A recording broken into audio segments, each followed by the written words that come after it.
Paddy, nice talking to you. And as mentioned to you, Virat is going through a bit of difficult times, not in terms of himself, but of course, three test matches don't make a big difference in a career like Virat. I'm sure. How is he mentally right now after the test series against New Zealand? And if you could give me your inputs. Of course, you don't need to go into too much of a specifics, but yes, of course, yeah, I'll let you talk. I mean, let's face the reality is to lose 3-0 against New Zealand in India, just from a team perspective, that obviously is going to be a bit of a blow to the morale. Virat not scoring runs and particularly getting run out in the last test. That's not nice for anybody, and that doesn't leave them in a great space. But on the positive side, going to Australia, it's a very tough tour. It's a very tough opposition. Virat is someone who he plays his best cricket in the highest pressure situations. We saw that early in the year. Didn't score many runs at the T20 World Cup in the lead up to the final, but when it came to the final, he stood up and he delivered. So Australia does provide that opportunity with a tough opposition away in Australia, 5-match test series. So there's a lot of time to really get into the series. So that plays into a player like Virat's hands. And although he hasn't done that well recently and he didn't have a good series against New Zealand, what I can tell you is that it hasn't affected him. He still is feeling very good about himself. He's feeling very good about his game. He's feeling very confident. Virat had great preparation. He was in a good mindset, but it didn't translate into results. And that's really not something to worry about. It's when someone doesn't have a good mindset and it translates into not scoring results, then there's a whole lot more work to do. But Virat's well poised to have a very good series. How is he mentally prepared now? Did he go through some sessions now? And is he ready for the challenge? If you could also, and what do you expect it from your perspective? Because obviously you have dealt with him for many years. So how do you think he will respond to the challenge in Australia? You know, Australia, as I said, it's in the Border Gavaskar series. It's an iconic series. It's two of the strongest teams in the world. Both teams always, it tends to bring the best out of both teams. There'll be a real fight, particularly in Australia, particularly starting in Perth with a very bouncy wicket.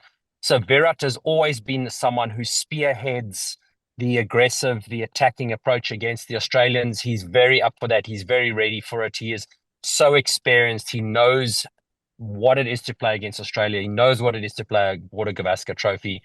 He's up, he's ready, and while that doesn't guarantee success, it certainly sets up with the best possible chance of him leading certainly the batting attack going into a big series.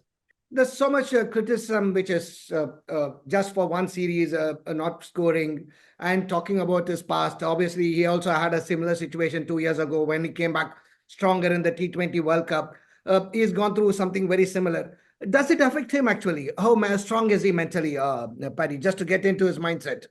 I think I'm stating the obvious here. We know that Virat is mentally one of the strongest cricketers in the game, but even the best in the world have bad patches. They have low patches. It's certainly not a low patch in terms of his mental attitude. It's not a low patch in terms of his preparation.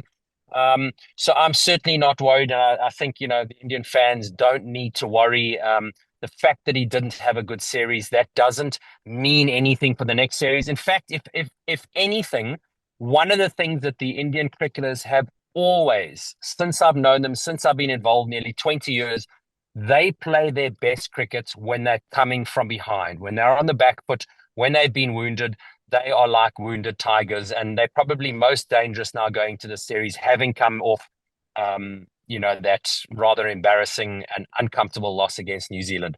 They will be pitching up. Every one of them will be more hungry than they would normally be given what's just passed. So for most people, failure leaves them with a low confidence. For the Indian cricketers, generally failure makes them so hungry to redeem themselves. What do you think this series will pan out? Because even Australia is coming back after a series loss against Pakistan, though it is a one-day series, it's a different ball game, but still losing at home. And the previous time when India visited, India has won the series. So vis-a-vis in that context, how do you see that series panning out? So, it's really interesting because both teams are going into it. They're not taking confidence from recent series. So they're both on a similar footing. it's always advantage Australia when you're playing in Australia, just like it's generally advantage India when playing in India. But we're seeing more and more these upsets where teams are beating India and India. India, the last series, they beat Australia in Australia, which is a hell of an accomplishment. So it's becoming more and more difficult to call what's going to happen. And very often, one of the things we don't see it also boils down to how mentally fresh versus mentally tired are players. And in order to understand that, you need to go back sort of 6 to 9 months and look at how much cricket have they played, what's gone on for them. The team that's played the most cricket and that's been on the road the longest will tend to be at a disadvantage because they don't have their mental, emotional batteries fully charged. And one thing I can say, playing a 5-match test series in Australia, you need to be arriving with your batteries, mental, emotional batteries, fully charged, and you need to be finding ways to constantly top them up because it's an incredibly dueling, arduous, tough, and draining series to go through. Kohli has arrived in Perth early in preparation. How much it talks about him as a professional, and you can shed a little about him and the mindset that he is in. In the time that I've known Virat, which is, since about 2009 and worked with him, very closely and personally in the last good few years, I have never worked with a cricketer who is more professional, who is more diligent in their preparation, someone who goes more of an extra mile than what Virat does.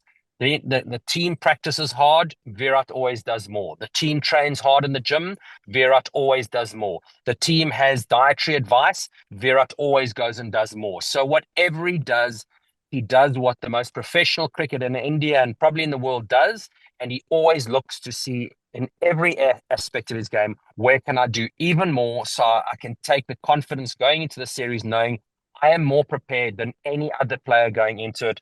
And Virat going early, again, it's just bears testimony to the professionalism.